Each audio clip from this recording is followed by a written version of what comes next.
California, how bad is it? Sometimes it feels as if nothing makes sense anymore. We're out of money, and yet we keep spending more than ever. We're surrounded by rampant waste, fraud, and mismanagement, and yet we do nothing about it. Neighboring states are running ads inviting California businesses to move their headquarters out of the state. And a recent poll of business executives listed California as the worst state to do business in. Our cities, counties, and states are all on the verge of bankruptcy. Let's take a look at some of the articles that have been in the newspaper in just the last few months.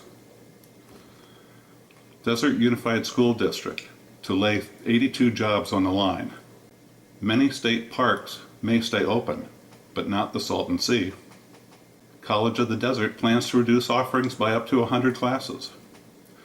Officials cut 2 days from this school year. Cathedral City officials consider layoffs.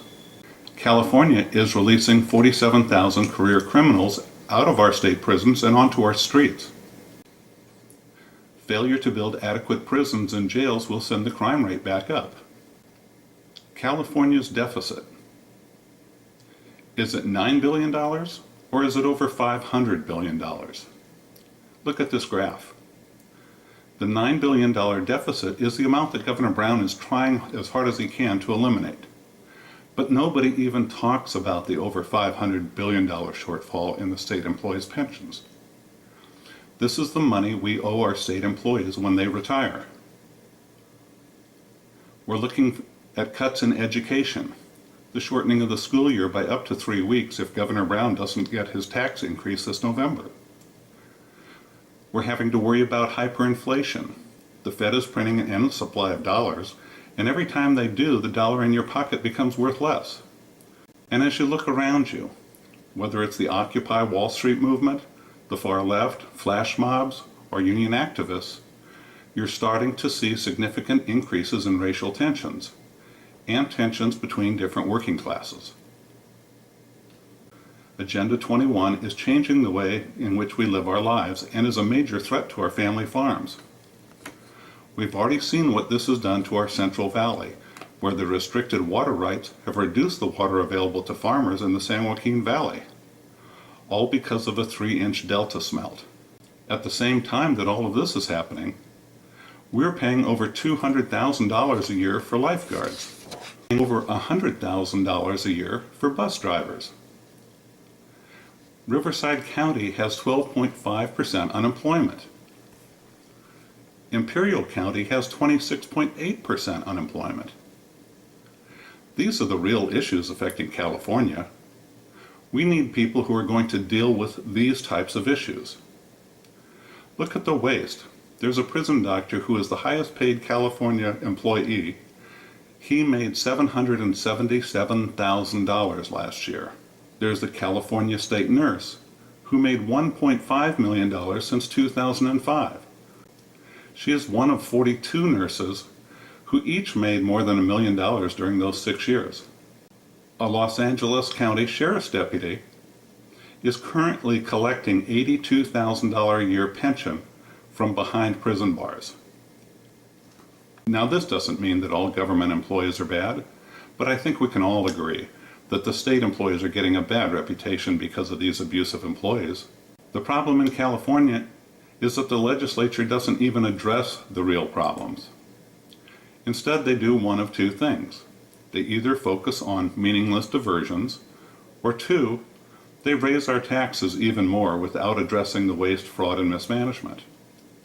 As far as the meaningless diversions go, they're currently proposing an $83 million bicycle and electric cart trail to run from Whitewater to Coachella, a $100 billion bullet train to nowhere, increased penalties for betting in office pools.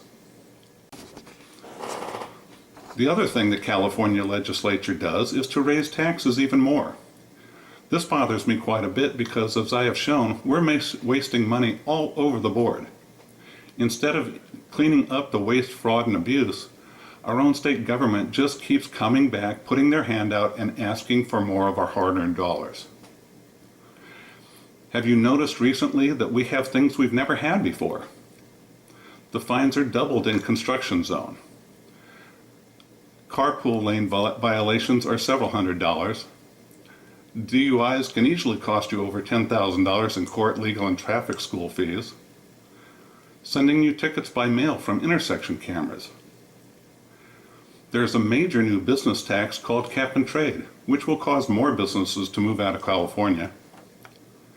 Our governor is also proposing increases in our sales tax, increases in income tax, estate tax increases, gasoline tax increases, cigarette tax increases, toll road fees, phone bill tax increases. The best advice you can give your children is, don't break the law. The government is so broke they will use any excuse to get more money out of you. You finally have to ask yourself, where do we go from here? During the 1970s, New York City was on the verge of bankruptcy. Both the federal government and the state of New York imposed a financial control board which required demanding cuts to government services and several years of budgetary oversight. Now, we could hope that Washington would impose the same on California. It would be a national version of the financial control board to dictate cutbacks to our state legislators.